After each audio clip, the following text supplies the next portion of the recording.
I'm Jen. Black Lives Matter, Trans Lives Matter. These are not negotiable. Today we're going to talk about sustainable social justice work.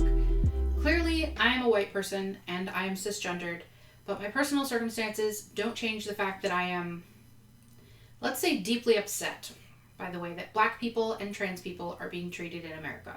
I'm going to say this a lot in this video. Sometimes the best thing we can do as allies is get out of the way and make space for marginalized voices to be in the spotlight. And sometimes that means we need to create those protected spaces and use our privilege in order to make it easier for marginalized voices to be heard. However, none of that means that we can now sit idly by and do nothing while Black and trans Americans fight for their rights to literally live. A lot of folks have been sparked into action or inspired to resume action or to refocus their work in social justice recently. And many, including my own family, are still highly susceptible to coronavirus, which means that we have to do a lot of that social justice work from home. So today we're going to talk about reading, writing, and parenting in ways that help fight our current status quo.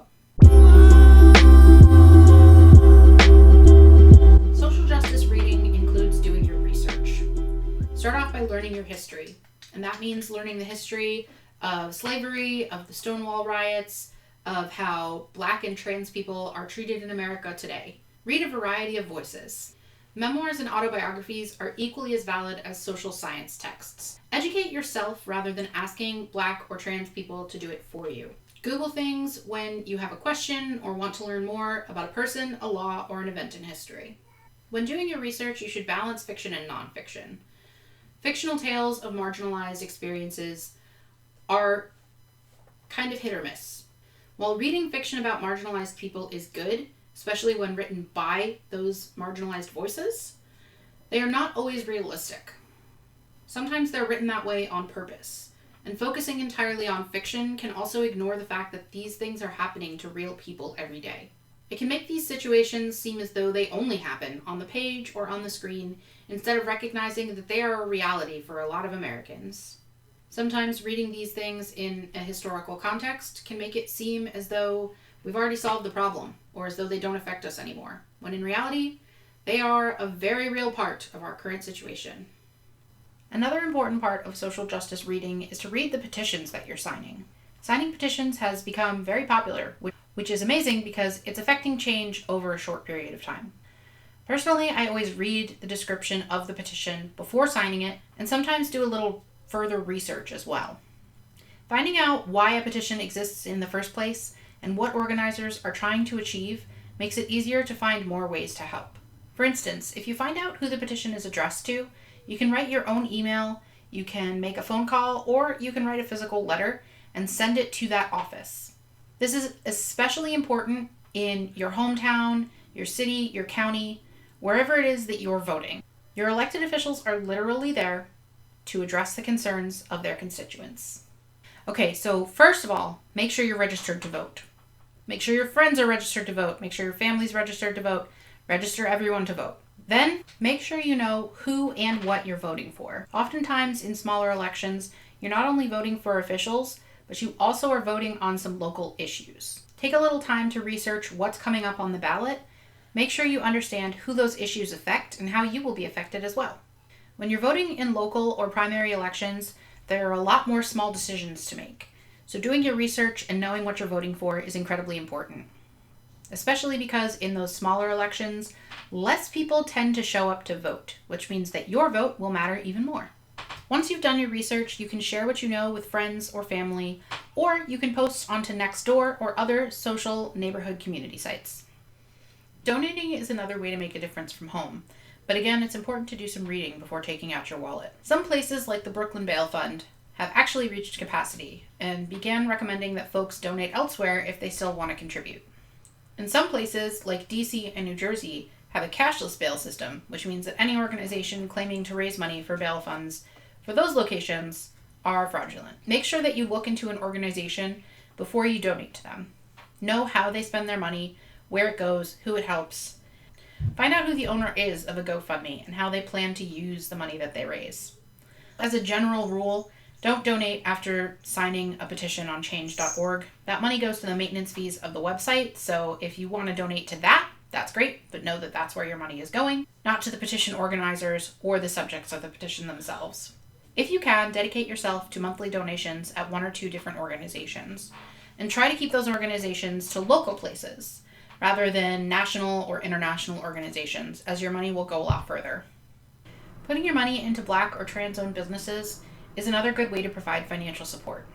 Minorities have been disproportionately affected by coronavirus, meaning that many folks have started small businesses or are offering goods and services in order to supplement or replace their income. Established businesses are running fundraisers to help continue paying their employees during quarantine, and a lot are offering delivery or curbside pickup instead of reopening their physical location. And some, like Semicolon in Chicago, which is Black and female run, are running other fundraisers to support their community and give back. While doing your research, order your books and other materials from these smaller businesses rather than going through Amazon, Book Depository, or Barnes & Noble. The extra shipping or longer delivery time, which, let's face it, is kind of irrelevant considering shipping is delayed anyway right now, is worth it to know that your money is going somewhere that actually values human life. In fact, this is a great practice to implement long term. Use IndieBound to find used or new bookstores in your area, and you can search Instagram or Google Black-owned bookstores or LGBTQIA bookstores, and tons of locations will come up. As a bonus, you will likely be supporting the Postal Service, as a lot of these smaller businesses deliver right through USPS. Follow these businesses on social media so you know when they have sales, when they get new inventory, and if or when they have community events. Buying gift cards will also let you continue to support these locations in the future and encourage others to do the same after this initial burst of socially conscious shopping is over. Now that you've done some shopping and donating, review your purchases. Once you've read your book, review it everywhere, including Amazon and Barnes & Noble, regardless of where you purchased it from. Review it on Goodreads, which is also unfortunately owned by Amazon. And check if your local library has a copy. If not, request that they get one. Find out what their donation policy is, and if you're going to pass the book along when you're done, see if you can't either donate or buy another copy to donate to the library. If your local newspaper hasn't reviewed the book, submit a letter to the editor or an op-ed of your own, especially if it's a new release. Contact the editor, encouraging more reviews for marginalized voices. Review the businesses you go through on Yelp, on Google, wherever it is that you do your research to find those bookstores in the first place. If you are shopping on Etsy, favorite the store, then review both the product and the shop. Promote them on your own social media, tagging them to show your support, and they may just share your post. Contact brands that you already follow and use. Request that they diversify the representation in the products that they offer, in their models, or in the voices that they choose to highlight. And if they don't respond, don't change, or let you know that this isn't a priority for them, unfollow them. Vote with your wallet. This is a good place to crowdsource ideas for new businesses to support. Do a little research of your own, but don't be afraid to ask for recommendations. Make your own post. Maybe you've been reposting a lot of things to your social media outlets, and that's great. But one of the recommendations I've seen from several different Black artists is that using your own words as an ally is very impactful. Share with your family and friends why the current events are wrong and why they upset you so much. Share some of the actions you've been taking or some of the research that you've been doing, and then encourage those reading the post to do the same. Maybe this is the first time you're speaking up. Maybe, and it's likely, that you've engaged in some bad behaviors in the past. Admit that, either up front or when someone calls you out on it. Share your own journey and explain that you know you were wrong. I've been there, and I know it's uncomfortable, but it's the least you can do as an ally. We need to stop using our privilege to punch down. Even allowing racist, transphobic, or other discriminatory language or jokes in our private conversations needs to stop. It may not make you very popular for a while, but there are people dying. Their rights to healthcare are being taken away. And their rights to live safely, to a sense of self and belonging in their own country is threatened or non-existent on a daily basis. You can deal with being called a snowflake or getting unfriended on Facebook. Opening up conversation with other white cisgendered people takes some of the emotional labor off of Black and trans folks who are constantly being asked to defend their rights to things that we take for granted on the daily. Recommend that if someone wants to learn more, they listen to marginalized voices more often. or do some of the work that you did in the reading step. This isn't easy work, but it's important. Be prepared to cut people off or to be cut off yourself. And bottom line, remain firm that this is important to you. You are not overreacting or being dramatic. People are literally being killed regularly. So there's a line to walk between speaking up and stepping aside. And that line relies entirely on who your audience is. So there's an amazing article from the LA Times in 2013, and I'm going to include it in the description. It explains how to help in a time of trauma, and it uses something called the ring theory, which I will put a picture of right here. The ring theory is summarized as comfort in, dump out. And this can also be explained as listen in, speak out. When you're sharing your own experiences, you should be doing that for other white or cisgendered people, to people further away from the center trauma. Make marginalized experiences more accessible to your privileged friends and family, though. At the same time, make sure that you are reposting and sharing those voices, and do not speak over Black or trans experiences. Ask questions of lawmakers, regardless of their party affiliation. Contact public safety officials. Email, call, or send a physical letter to find out about their platforms.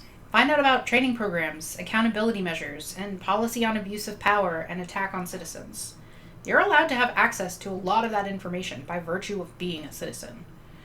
Let them know how you plan to vote and what it is you consider important in your community. Using templates you find online is a good start, but if you just copy and paste, a lot of those emails will go right into the junk box. So make sure you personalize them before hitting send.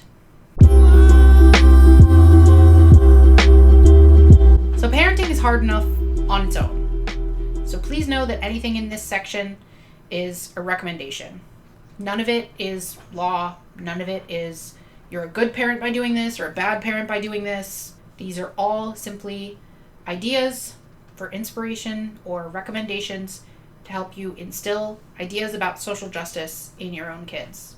From the time you conceive, people are weirdly obsessed with your baby's genitals. And guess what? Gender's a social construct, so you don't know the gender of your baby until they're old enough to communicate with you. What you do know is their biological sex, which is not always the same thing. Some parents have begun raising their babies entirely gender-free, which removes a lot of inherent bias, but obviously comes with its own unique set of problems. Personally, having one of each twins is so funny because people will buy a girl toy and a boy toy, and then I either switch the toys or remove gender from the equation entirely. For instance, my kids were fruit for their first Halloween. And it just drives people crazy. I don't know why.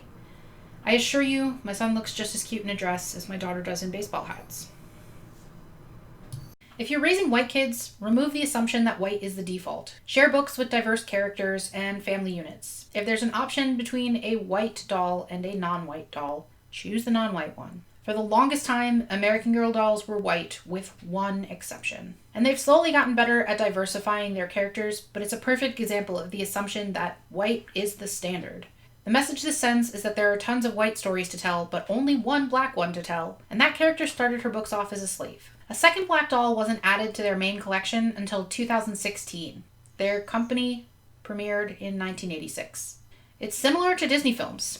There were more starring roles for dogs and foxes than for characters of any color until 1992. Since then, one Middle Eastern adaptation, one Asian war story, one black princess who spends most of the movie as a frog, and one indigenous girl later. And we've got racial retconning in Frozen 2. I love all of these movies, but watching them without critical conversations with your kids and without some critical decision making on your part is a missed opportunity.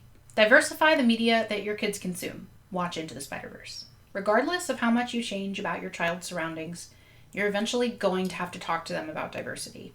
Maybe they will initiate this conversation, or maybe you'll have to sit down with them. But either way, the conversation is important. Communicating with your kids about inherent bias and their own privilege is essential work.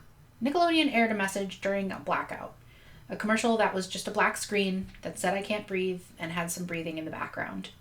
It lasted for as long as George Floyd was held under Officer Chauvin's knee, 8 minutes and 36 seconds. Many parents objected to the commercial, claiming that it needlessly scared their children, many of whom are home due to COVID restrictions. Yes, this commercial is super unsettling.